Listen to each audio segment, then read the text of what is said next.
Hi everyone, it's Wendy Mass. I'm the author of Jeremy Fink and the Meaning of Life, which I was excited to hear is one of your battle books.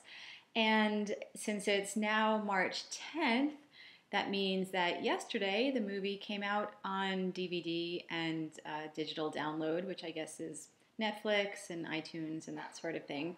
So it's very exciting that the book was turned into a movie. Just make sure that you don't watch the movie instead of reading the book because there's a significant number of changes that would mean that some of those Battle of the Books questions wouldn't be answered correctly if someone just read or if someone just watched the movie instead of reading the book. But it was a really fun experience getting to see how they interpreted the scenes in the book and made it into a movie. And I have a little cameo in it. If you watch closely, you'll see me. It was sort of fun trying to be an actress and sort of horrifying in that way that you know how you have those dreams where you go to school and you have some huge test coming up and you realize that you hadn't actually been in that class the whole semester. So it was something like that where you get there and suddenly you're supposed to know how to act and you totally don't, and there's all these cameras and like 100 crew people standing around, and you're supposed to do a good job and they have to take like 50 takes. So it was pretty horrifying, but actually kind of neat at the same time. So what can I tell you about this book? I loved writing Jeremy Fink. I loved sort of exploring all these different meanings of life and trying to figure out which ones I should put into the book in which kind of ways.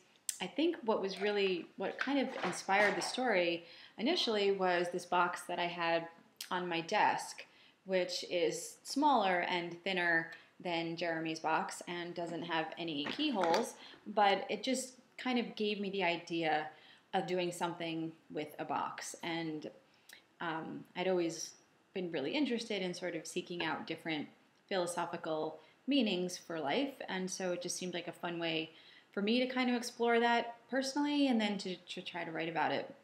I also had a 12-year-old boy who lived next door to me, and he used to just sort of wander the streets, just sort of thinking about the meaning of life. And he and I became friends, and it just sort of occurred to me that around that age is when you start asking yourself these big questions.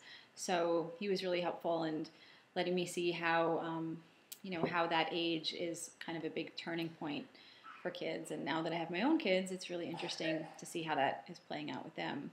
So anyway, this is probably longer than it should be. Maybe I should have asked that question ahead of time.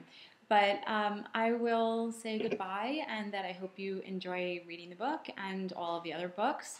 And I wish you guys all the best. Take care. Bye. Oh, and here's a little key that somebody gave me when Jeremy Fink first came out, an old friend of mine. So I wear it every time I do anything Jeremy Fink related. So I wore it for you guys today. Take care. Bye.